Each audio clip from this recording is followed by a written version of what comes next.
So what is NLC India company, क्या करती है? एनएलसी इंडिया लिमिटेड बेसिकली एक lignite and coal and power sector की company है, ठीक है। तो लिग्नाइट क्या होता है? लिग्नाइट होता है सबसे खराब क्वालिटी का कोल जो होता है वो लिग्नाइट होता है, ठीक है।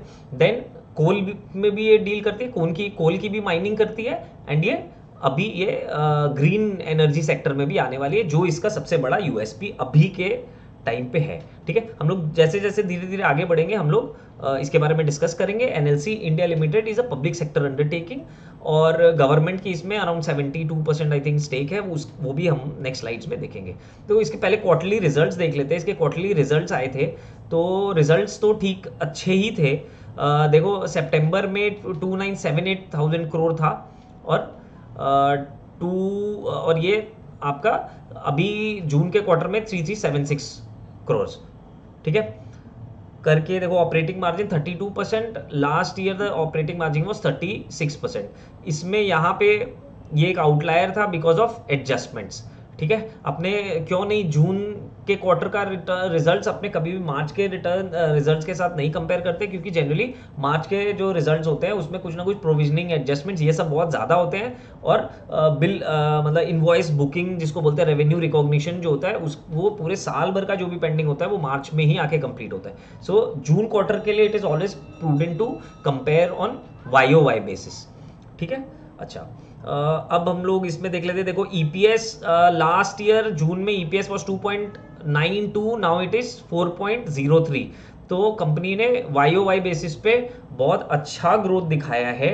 एंड इसमें क्या है ultimately, although the margin have reduced, देखो ओपीएम जो है ऑपरेटिंग मार्जिन जून 23 में 36% थे, जून 24 में 32% है। देखो क्या हुआ है इसमें, क्या होता है ना कि इसके मल्टीपल प्रोडक्ट्स है, लिग्नाइट भी है, कोल भी है, और पावर जनरेशन भी है। तो क्या होता है इनका जो जैसे जैसे रेशियो चेंज होता है ना, उस हिसाब से इसका ऑपरेटिंग मार्जिन भी उसके हिसाब से, जो हाई ऑपरेटिंग मार्जिन वाली चीजें हैं उसका अगर कुछ भी रेवेन्यू कम हो जाता है और कम वाली का ज्यादा हो जाता है, तो क्या होता है रेवेन्यू पे ज्यादा इंपैक्ट नहीं पड़ रहा है, बट अल्टीमेटली उसका इंपैक्ट पड़ता है ऑपरेटिंग मार्जिन के ऊपर, ठीक है। सो इसको देखने के लिए you need to dig deeper. Shareholding pattern जो मैं बोल रहा था, प्रमोटर्स के पास 72.2% है, it's a public sector undertaking. FIIs के पास 2.18% है, डीआईआईज के पास 13.82% है।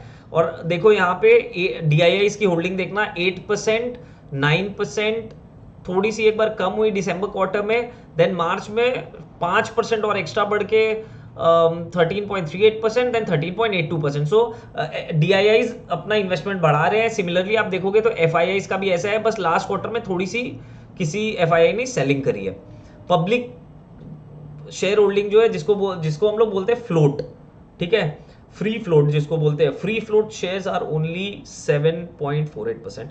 सिर्फ 7.5% से भी कम शेयर्स ऐसे हैं जो फ्री फ्लोट में है, ठीक है। मतलब मार्केट में मतलब 90% से भी ज़्यादा, 93.5% के करीब, 92.5% के करीब शेयर्स ऐसे हैं जो स्ट्रॉन्ग हैंड्स में है, ठीक है। तो यहाँ से एक इंडिकेशन समझो, it is always a good thing when most of the shares of a company are in the strong hands, ठीक है। एफआईआईज, डीआईआईज, गवर्नमेंट, प्रमोटर्स यहाँ पे in this case it's government. तो ये चीज़ देखो जिसकी यार मतलब पब्लिक सेक्टर कंपनी है और उसमें फ्लोट इज लेस देन 10%, मतलब इसमें it's a give away basically, ठीक है। सो मतलब जो नंबर ऑफ शेयर होल्डर्स होंगे ना वो बहुत ही कम होंगे इसके।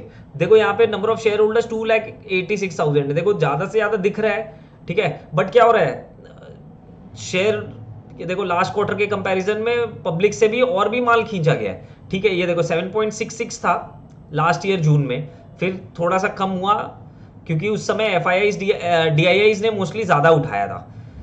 फिर अल्टीमेटली करके क्या हुआ, पब्लिक जो है, public free float is very low which is a positive for a company, ठीक है। Financial performance, profit before tax increased by 49.83%, 730 crore आया है एज अगेंस्ट 490 करोड़ से कुछ कम। एबिटा जो है that has increase by 18.8%, 1028 crore से 1121 करोड़।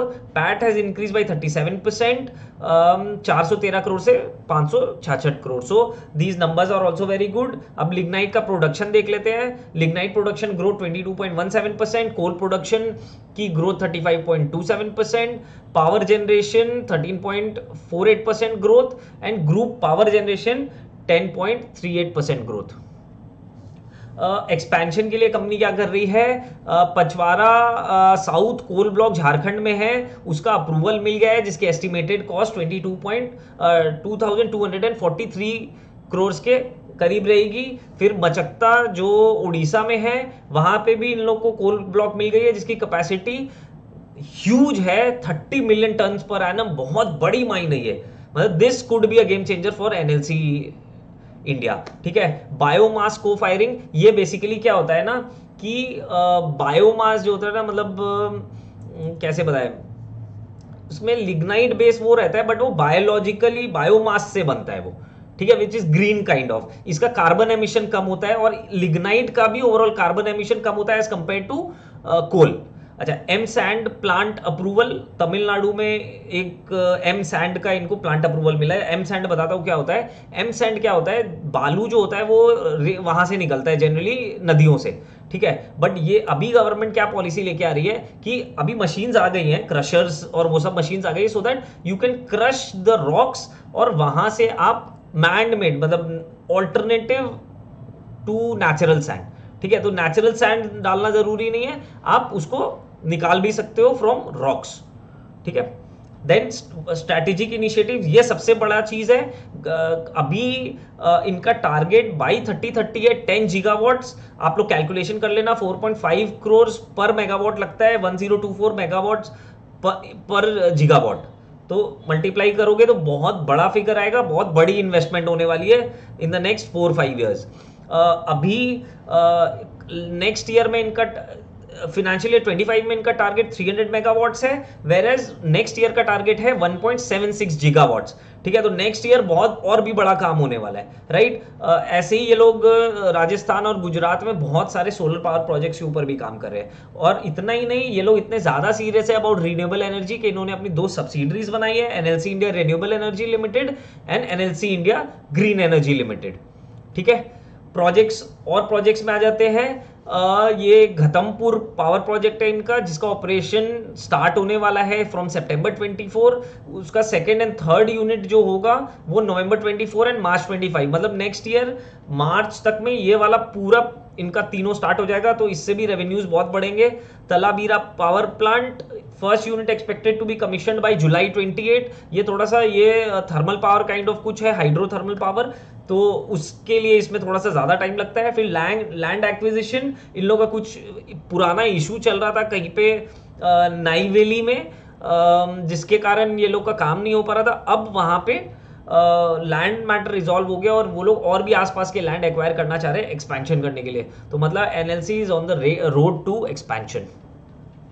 एमओयू हुआ है अभी रिसेंटली इनका दामोदर वैली कॉर्पोरेशन के साथ एमओयू हुआ है to supply 2 million metric tons of coal. Talabira इनकी एक माइंस है जहां पे तालाबीरा 2 एंड तालाबीरा 3 माइंस से इनको कोल सप्लाई करना है to this Damodar Valley Corporation. Then moving ahead, companies के थोड़े से नंबर्स देख लेते हैं। मार्केट कैप 36,000 करोड़ है, पीई देख लो सिर्फ 18 है, return on capital employed and return on equity ये बहुत लो है, तो वैल्यूएशन में इसका इंपैक्ट पड़ता है। ठीक है, देन पेग रेशियो भी थोड़ा सा ज्यादा है। EPS is 14.5, enterprise value is 58,312 crores which is good. Intrinsic value 127 रुपए है, जबकि अभी प्राइस 264 रुपए है। सो वैल्यूएशन वाइज थोड़ा सा देखने का है। Then EV EBITDA which is मैंने आपको बताया था, EV EBITDA should be less than 20 अगर अपने को थोड़ा सा वैल्यूएशन कंफर्ट चाहिए। तो यहाँ पे 15 है, तो 2-3 इंडिकेटर्स बोल रहे हैं कि वैल्यूएशन ज्यादा लगती है और EV बाय EBITDA बोलते के हिसाब से वैल्यूएशन थोड़ी कम लगती है। तो अगेन जैसे मैंने बताया था, इन सारे नंबर्स को we will have to compare और उसको दूसरे कंपनीज के साथ भी हम कंपेयर करके देखेंगे, the likes of Coal India. उसके बाद वी विल डिसाइड कि वेदर ये अंडर वैल्यूड है या ओवर वैल्यूड है, या इसमें कितने पीरियड के लिए हम लोग इसमें इन्वेस्टमेंट अगर हम लोगों को करनी है तो हम लोग कितने दिनों का होराइजन बता सकते हैं. I have told you about the expansion plans, I have told you about the renewable energy जो एनएलसी इंडिया करने वाली है. So this company is very interesting. I would suggest every one of you कि इस company की last 4 quarter की con calls पढ़ो. इस कंपनी की एनुअल रिपोर्ट अभी आ रही है, एनुअल रिपोर्ट को पढ़ो, लास्ट 2 साल की एनुअल रिपोर्ट को पढ़ो, इसकी नोट्स ऑन अकाउंट्स पढ़ो which is very very important. इन सारी चीज़ों को अगर आप पढ़ोगे तो आपके लिए बहुत ज़्यादा बेनिफिशियल होगा. कंपनी के बारे में भी बहुत कुछ पता चलेगा. एंड नॉट ओनली कंपनी, अगर आप एक कंपनी को अच्छे से पढ़ लेते हो ना तो उसकी इंडस्ट्री की और भी कंपनीज को समझने में आपको बहुत ज़्यादा आसानी हो जाती है. So it is always a good idea that you keep reading about companies in sectors and industries.